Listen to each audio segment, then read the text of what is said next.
Welcome into another training video on Little League's new 4-umpire system for the 60-foot diamond released in the spring of 2021. In this video, we'll break down the two different types of rotations that are used in the 4-umpire system on the 60-foot diamond when a base umpire leaves to track and chase a fly ball in his or her area of responsibility. We'll talk about two different types of rotations in this video, one of which is the full rotation, and we call it the full rotation because all members of the crew are going to rotate. And then we'll also talk about the second rotation, the fill rotation, where only one umpire is going to rotate when an umpire leaves to go ahead and track and chase a trouble ball in his or her area of responsibility.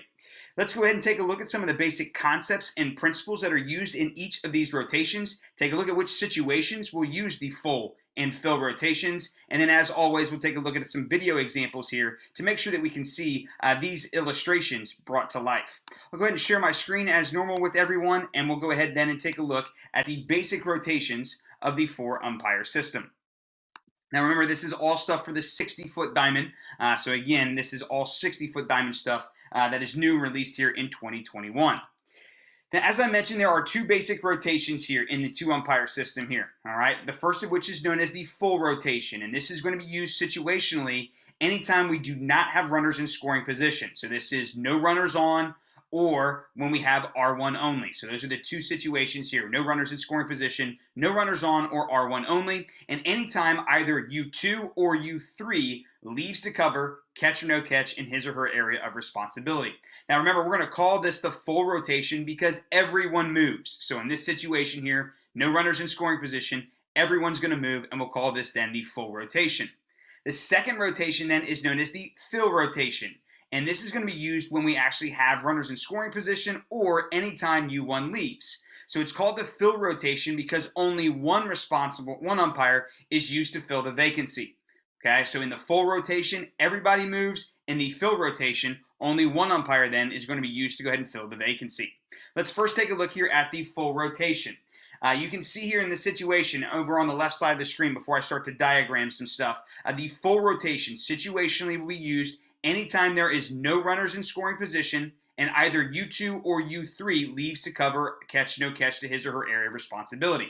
Again, NRISP, no runners in scoring position. Situationally, this is no runners on or R1 only. No runners on and R1 only is when we'll use in this full rotation. And again, the full rotation will require all members of the crew, all four, to move in the rotation. A couple basic movements that I'll go ahead and outline and describe. Okay, so if U2 or U3, whoever does not leave, they will be used to cover second base. We'll move the plate umpire up to third base. The first base umpire will then observe the batter runner in R1 at first base and then release to the plate. Okay, so it's that clockwise rotation that many of us are pretty familiar with and have been around for quite a while. Okay, so this is the full rotation. Again, situationally used anytime there are no runners in scoring position. So that's no runners or R1 only. And again, all members of the crew are going to rotate in a clockwise fashion. Okay, we're going to use U2 or U3 to cover second base. The plate umpire will move up to cover third. U1 will still do his work at first base, but then he or she will move down to cover the plate. Let's go ahead and take a look at some of these diagrams here. I'll go ahead and draw a little bit here for us so that we can kind of see. I'm going to start with our umpires here. So let me go ahead and draw our umpires here. So let's say we've got U2 right in here. We've got U1. That'll obviously start in foul territory over here. We've got our plate umpire down here at the plate. And then we've got our third base umpire here as well. So let's take a look here at some of the basic movements of each of these umpires here as we see them go ahead and track and chase fly balls then to the outfield. Now let's say here that U2 decides to leave. Okay, so if U2 decides to leave to an area, to a ball in his or her area of responsibility, we're going to use U3 to move in to cover second base.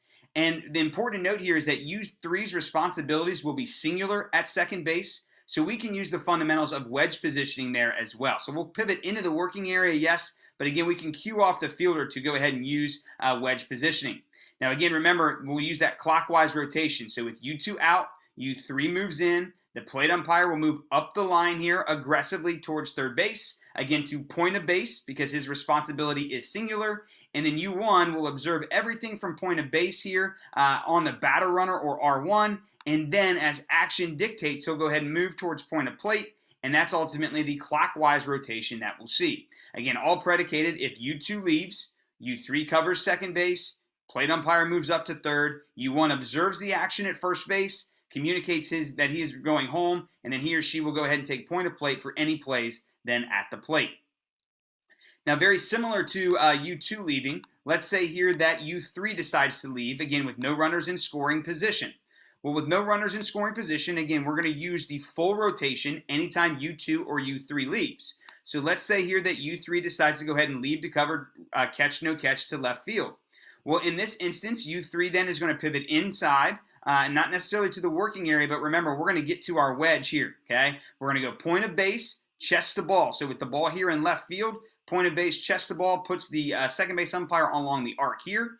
We're going to move clockwise in this fashion. So U2 is going to stay responsible for his or her responsibilities at second base, use the wedge there. Just as we saw in the previous demonstration or the previous annotation, the plate umpire is going to fill up to third base using the point of bag here for the wedge at third. His responsibilities or her responsibilities are singular, so we can use the wedge at third. And then again, U1's going to observe all this action from point of base at first base on the batter runner and or R1. And then as play continues and we see an inevitable play at the plate, he is going to then go ahead and move to the plate, point of plate for any plays there on either R1 or the batter runner back at the plate.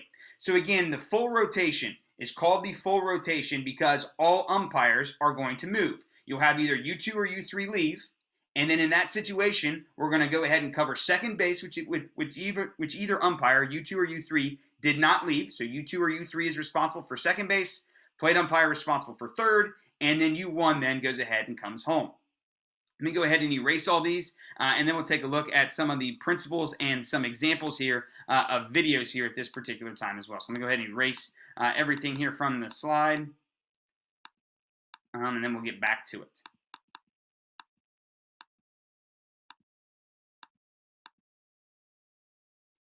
All right. Let me go ahead and stop the animation. All right. Now let's take a look here at some of the video clips here with regards to the full rotation. Again, when are we using it? No runners in scoring position. When U2 or U3 leave on a trouble ball. Remember, full rotation because all umpires are moving. And technically there's 4 moving parts because you've got 1 umpire out. But as we said, U2, U3 covers second base, plate umpire to third, U1 observes the action at first base and then comes home. And then remember here that because our responsibilities are singular, we can use the wedge at each base. So let's take a look at here a couple different examples. This is our full rotation. Again, nobody on, so this is no runners in scoring position. And in this case, U2 is going to decide to leave to cover catch, no catch. Okay, so he's going to leave. This one is a fielder moving hard to his left or back. So U2 is out, which means then that we are going to go ahead and pick up second base with our third base umpire.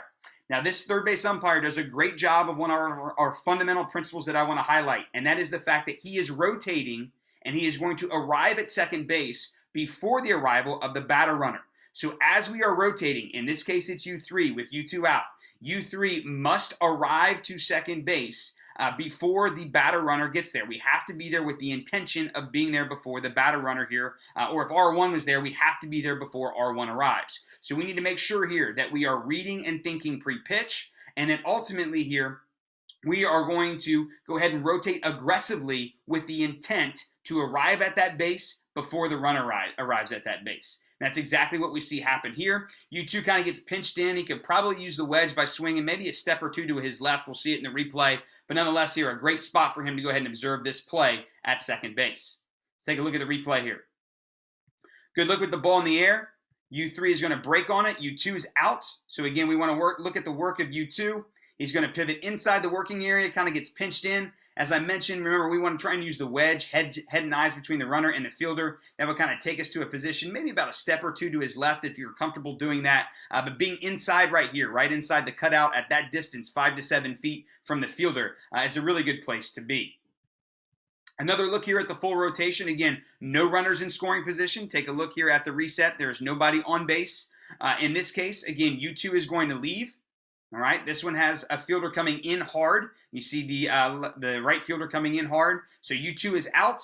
And again, U3 is going to be responsible for covering second base. And again, we want to rotate aggressively. And just as we see depicted here, our third base umpire who is rotated to second base with U2 out must do so aggressively and arrive and be in position before the runner is going to arrive at second base. So we want to rotate aggressively before the runner arrives at the base, and then we can use wedge theory again there. Okay, and this umpire does a good job of getting into the working area, into the cutout. Again, responsibilities are singular here, so we can use the fundamentals of wedge positioning.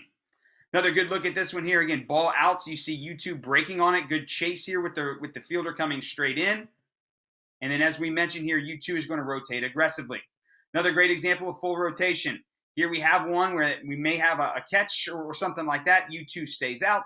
But here, let's highlight the work then of our plate umpire, because we've already talked about U2. We know that he wants to rotate aggressively and use the wedge at second base. But the same is true for the plate umpire as he or she goes ahead and moves up to third base. So here, as we see this umpire work, our third base umpire here would be responsible for covering second base in the full rotation, but our plate umpire is responsible for third.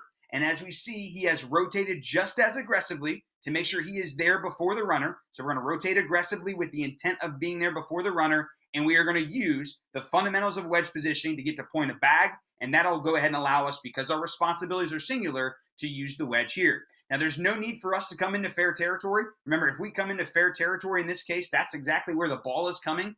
We want to stay out of the runner potentially rounding the base and going home as well. So again, point of bag here is where we want to be. You can still use the library and things like that, but again, we want to rotate aggressively without stop, without hesitation as the plate umpire here, all the way to point of bag, stay in foul territory, and again, use the principles of point of bag and wedge positioning to go ahead and position for plays here at third base. And again, great job there by our plate umpire to get all the way up there. Another look at this full rotation here again. U2 is out. U2 is out. U3 will go ahead and move in as we see him go right across the screen. Moves into the working area, into second base to position there.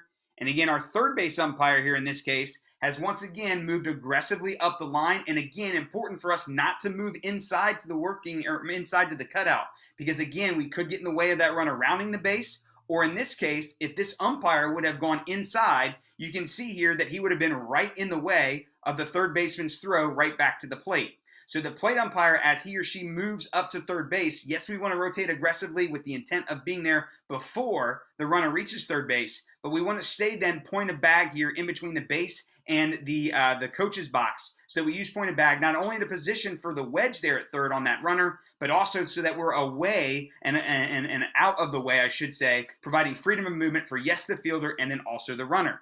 Now, the last piece of the equation here, remember, U2 moved in to cover second base, U3 up to third. The last piece of the equation is U1 in this situation coming down to cover the plate, and that's exactly what we have here. Remember, U1 is going to come down in foul territory, and he is then going to go to point of plate and then use the fundamentals of wedge positioning, as we see here, to go ahead and position for the plays at the plate. And again, full rotation requires then all umpires on the field to move. U2 goes out, U3 covers second base, plate umpire goes up into foul territory and covers from point of bag, third base, and then U1 observes the touch and all action at first base, and then finally comes back to the plate, works point of plate, and in this case, the wedge for any subsequent action here. Great use of eyes, great wedge there, nice work there. Now, again, I want to highlight the importance here of the backside of this one, and that is U2, who has rotated in. One of the things that we can start to talk about is because our responsibilities are singular, and once we work back to the lead runner, in this case, this was the batter runner who has advanced to second base on this, we can start to work to the outside.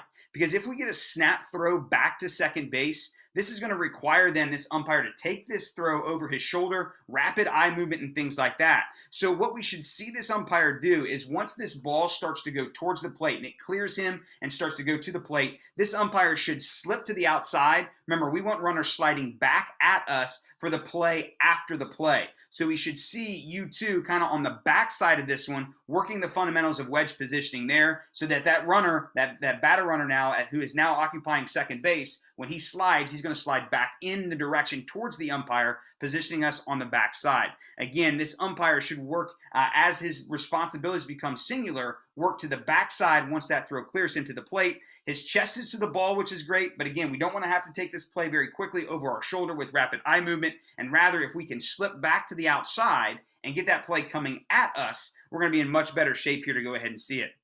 Again, third base umpire does a great job here. Third base umpire does a great job initially of covering second base. Plate umpire, great job of getting up the line as well.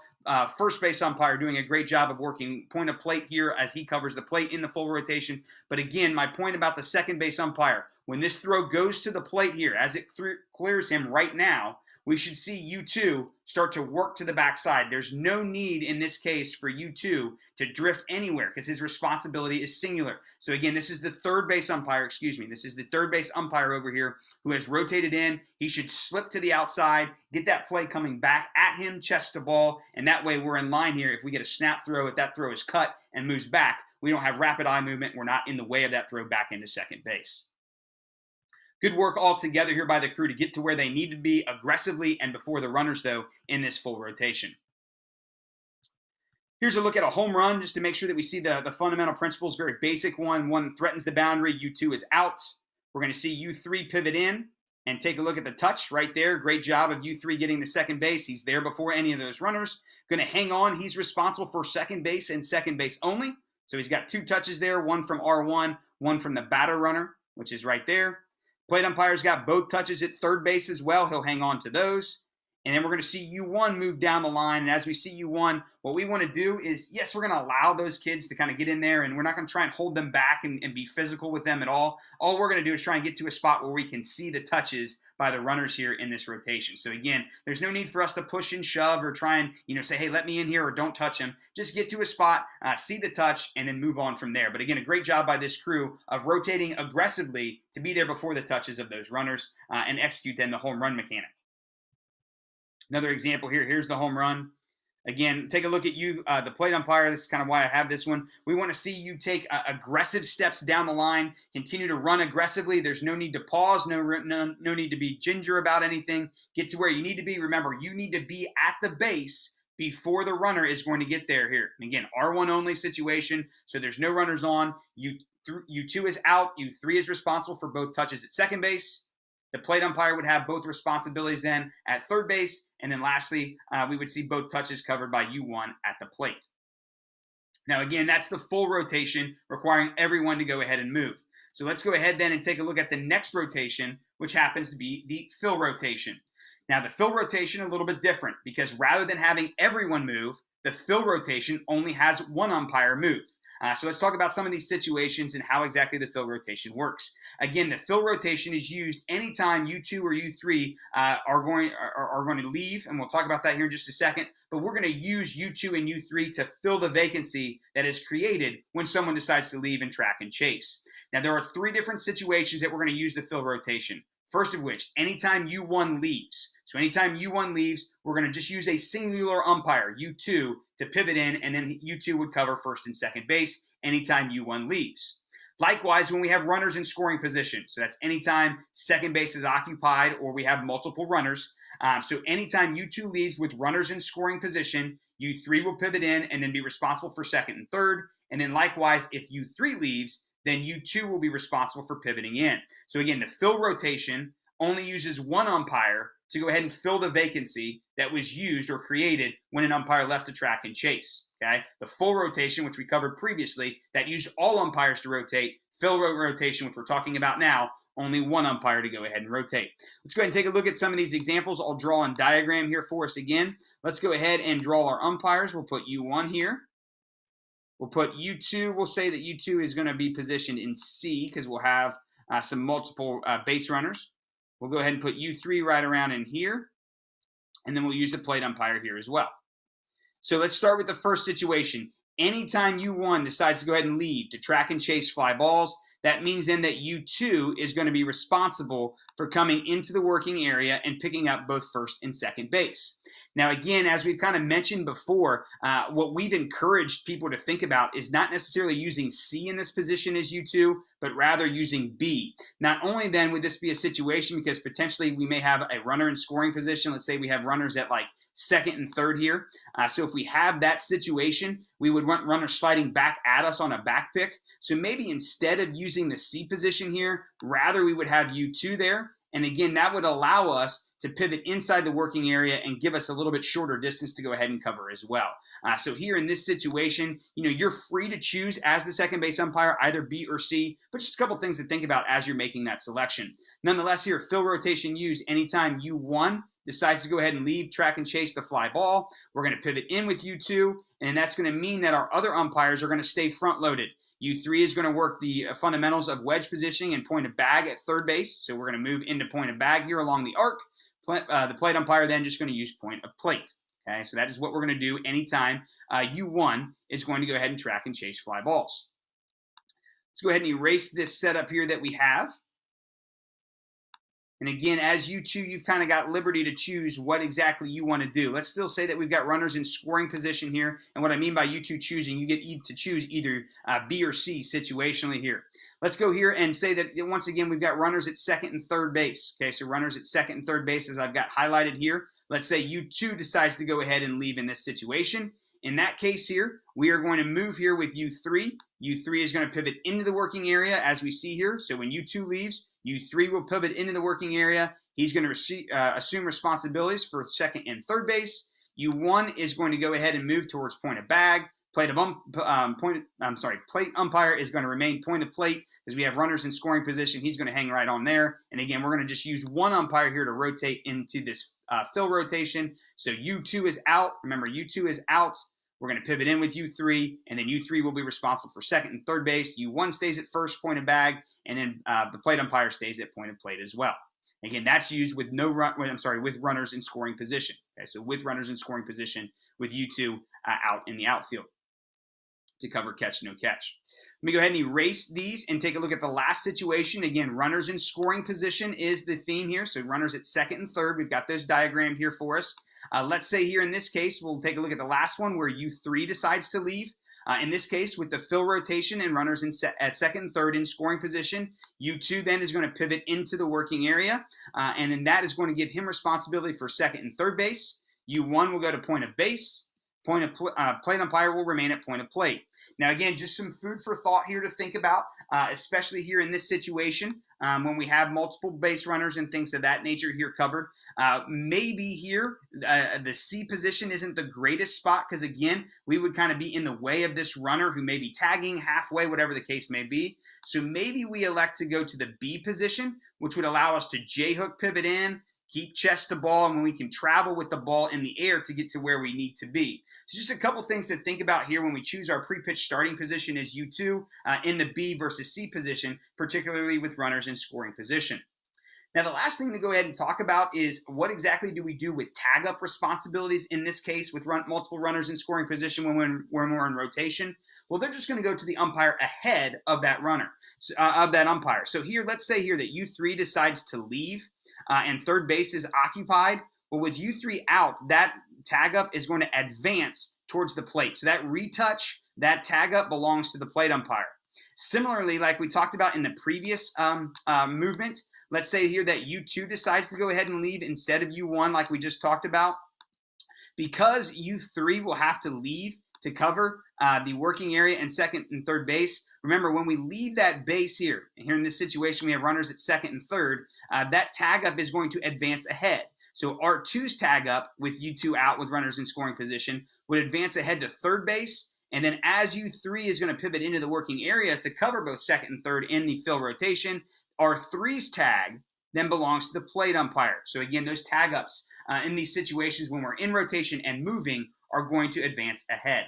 But nonetheless here, this is the fill rotation. Again, fill rotation used in 3 different situations as you see outlined here for us. One of which here is anytime U1 leaves. Okay, so if U1 leaves, we're going to use U2 to pick up first and second. And then when we have situations with runners in scoring position, if U2 decides to go ahead and leave, that means that we're going to pick up U2's responsibilities at second and third base with U3. And then similarly with runners in scoring position, we're also going to go ahead and use U2 to pick up second and third base when U3 leaves. Okay, so fill rotation, we're only going to use one umpire to go ahead and rotate in. And again, that's anytime U1 leaves or anytime U2 or U3 leaves with runners in scoring position. Now let's take a look at some of these examples here back to us with some video to go ahead and back up what exactly this fill rotation looks like. First one here is when U1 leaves. Remember, anytime U1 leaves, we're going to take U2, and U2 is going to pivot into the working area, and he is going to assume responsibilities for both first and second base. Here, as this throw comes in, you'll see that the right fielder moved towards the line within 20 feet. So yes, U1 needed to be out on this one. But as we go ahead and slow it down, take a look here. U2 has pivoted inside to the working area, responsible then for anything on the batter runner at first base, and obviously anything both at first and second base. Okay, so anytime U1 leaves, we're going to go ahead and fill with U2. He's going to be responsible for pivoting in to the working area. Take a look here at the replay of this one as it comes back to us. Again, U1 is going to give track and chase to this fly ball because the right fielder is moving towards the line and the ball is within 20 feet of the line. And then as we mentioned with U1 out in the fill rotation, U2 fills that vacancy. U2 responsible then for both first and second base here in this situation. Another look at it. Here's a fly ball, another hard fielder coming in hard towards the line. U1 is out, and then U2 is responsible for covering second base. Now, good job here by these two umpires. You'll see that they both look at each other here. They almost initially break on the same fly ball. U1 goes ahead and gives chase. U2 breaks off that chase, and then as we mentioned here, anytime U1 leaves, we're going to use that fill rotation. That means that that means that U2, second base umpire here in this case, as we see him, is going to break inside. And just as we saw in that previous clip, we're going to see U2 be responsible for both first and second base. Let's take a look at the fill rotation when U2 leaves. Now remember, we're going to use the fill rotation when U2 leaves with runners in scoring position. So for example here, in this clip, we have bases loaded. If everybody takes a look at the scoreboard here. So bases are loaded, multiple runners in scoring position. U2 leaves, we're going to use the fill rotation, which means then that U3 is going to pivot into the working area and assume responsibility for second and third base. U1 will remain at first, and then ultimately the plate umpire will remain at the plate. So U2 is out here on this one. And then as we see here come about to us, U3, as we see his head kind of in the bottom of the screen here, has moved into the working area and then is responsible then for everything at second and third base. Now this area is very tight. In this case, we've got runners in scoring position, so we probably got cutoffs coming to the plate. So our head's got to be on a swivel. Our chest has to be to the ball. This is a very important fundamental here for us as well. Again, instead of trying to dodge out of the way of all these things, let's just pivot and take snapshots with our chest. Because then that'll put us in great position here to, number one, see the baseball, and then secondly, be in position for any subsequent action or plays back on any of the bases. Take a look here at the replay again. U2 is going to lead with runners in scoring position. Okay, so here we have runners at first and second, runners in scoring position. U2 leaves. U3 responsible for covering second and third. U1's going to move to point of first base. The plate umpire stays at point of plate. So that means then with U2 out with runners in scoring position, U3 fills and is responsible for both second and third. We have a tag up here at second base. You can see that runner tagging here. Remember, that tag advanced ahead to U3. So U3's got that tag up. And then U3 is also responsible for the play at third base as well as all plays at second base. Again, responsible for getting into the working area, probably about midway between second and third base, probably about the halfway point. Chest the ball, let that ball take you to the play. Don't overcompensate over one base or the other, because obviously you have responsibilities then for second and third base for the duration of the play. Another good look at it, ball's in the air. U2 gives track and chase with runners in scoring position. U3 going to be responsible for pivoting into the working area, and then is responsible then for plays at second and third base. Again, chest the ball. This umpire has probably drifted a little too close to third base. Remember, we should probably be about the midpoint here, chest the ball, and that way we're not overcompensating towards second or towards third, so that we can go ahead and take any action, because we are responsible for all action at second and third base for the duration of the play here. Fill rotation here, again, used with runners in scoring position. And in this example, we have U3 leaving. So we talked about when U1 leaves. We just saw a couple examples when U2 leaves with runners in scoring position. Here, U3 leaves with runners in scoring position. And then we're going to use U2 to fill that vacancy. So U2 then becomes responsible for moving into the working area, cover second and third. And then the plate umpire and first base umpire will stay. U3 is going to go out late, so he tracks and chases. And we'll see our second base umpire move into the working area here. He should be chest to ball and then looking over his shoulder here, because he may have a play back into second base. And in this case, our plate umpire wedges this one up beautifully. Right there, gets to see firm and secure possession, says the catcher doesn't have it, and calls him safe. But nonetheless, here, if we take a look at the fill rotation piece of this one, great job here of U3 giving track and chase. And then remember, U2 has to pivot in, just as we see him do.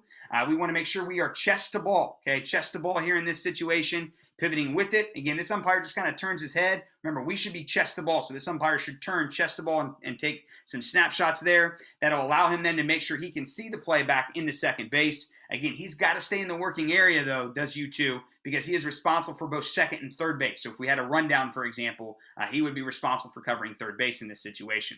But nonetheless, here, the fill rotation is going to use U2 to cover second and third base when U3 leaves with runners in scoring position. Now, a couple of last-minute things here to think about as we talk about executing the rotations here. Again, we've talked about the two different types of rotations. Number one, the full rotation. When no runners are in scoring position, U2 and U3 leave. We're going to use all those umpires to rotate. And then the second rotation, which we just got done talking about, the fill rotation, just uses one umpire to basically fill the vacancy that's created anytime U1 leaves or anytime U2 or U3 leave with runners in scoring position. There are a couple fundamentals that we want to make sure that we keep in mind here when we talk about executing these rotations, and we've mentioned these here as we've gone through those video clips. First of which is to pause, and we want to pause pre-pitch, think ahead, and that means that we're just going to know the situation and know what's required of us, know our area of responsibility, and then secondly, knowing when and where to rotate. That's kind of the first phase of this whole idea, this whole philosophy, is thinking ahead pre-pitch, knowing where we're supposed to be, thinking ahead, and that way we're there when we need to be there. Second one is to pause and read. With the ball in the air, pause to read the fielder. Secondly, read your partners, and that way we can go ahead and do phase three, which is react. Now remember, as we talked about, we want to react aggressively, whether that is in the fill rotation or in the full rotation. We want to react aggressively. That way there is no doubt by our partners that we are rotating to where we need to be. So there's no pause, there's no jog. It is as good as we can go, as aggressive as we can go. And again, we want to arrive at the base that we have to be at, particularly in that full rotation, with the intention of being there before the arrival of the runner. Now, obviously, in the fill rotation, we have to compensate for two bases. So we're going to rotate aggressively to the midpoint, go chest to ball, and then that'll allow us to take us to the play. But nonetheless, when we react, we're going to rotate aggressively. There's no ginger steps. There's no walking. It is a sprint or an aggressive movement to where we need to be, either in the full rotation or the fill rotation, so that we can arrive where we're supposed to be before we're actually supposed to be there. And then lastly here, to adjust. Remember, we can be ready to find the wedge here, particularly when our responsibilities are singular. We mentioned that with the full rotation. In the fill rotation, when we work back to the trail runner or the last runner, we may be able to slip outside as well and use the wedge positioning and point of bag as well. But as we adjust, that's going to be our position either in the working area or at point of base. Remember, we are only in the working area when we are in rotation. I'll say that again. You are only in the working area when you are in rotation and you have multiple responsibilities. So for example, in the fill rotation, when U2 leaves with runners in scoring position and U3 pivots in, U3 is responsible then for plays at second and third base. Therefore, he or she must be in the working area. Responsibilities are multiple. That's the only time we should see umpires in the working area, is when they are in rotation and because their responsibilities are multiple. For all other situations, when your responsibility is singular, you should not be in the working area. I'll say that again. If your responsibilities are singular, you should not be in the working area, but rather you should be at point of bag. So we're going to use the working area when we're in rotation and have multiple responsibilities. We're going to use point of bag when we are not in rotation and our responsibilities are singular. Lastly, we want to use that concept of slipping to the outside, using point of bag as much as possible. We can slip from the working area once our responsibilities become singular, meaning that we only have one base of responsibility or we only have one runner of responsibilities as well. So as we execute those rotations, 4 things to keep in mind. Number 1, think ahead pre-pitch. Where am I supposed to be based upon the situation? Do I have runners in scoring position? Do I not have runners in scoring position? Where are we using the full rotation or the fill rotation? So think ahead pre-pitch. We should be thinking about that stuff in between each pitch.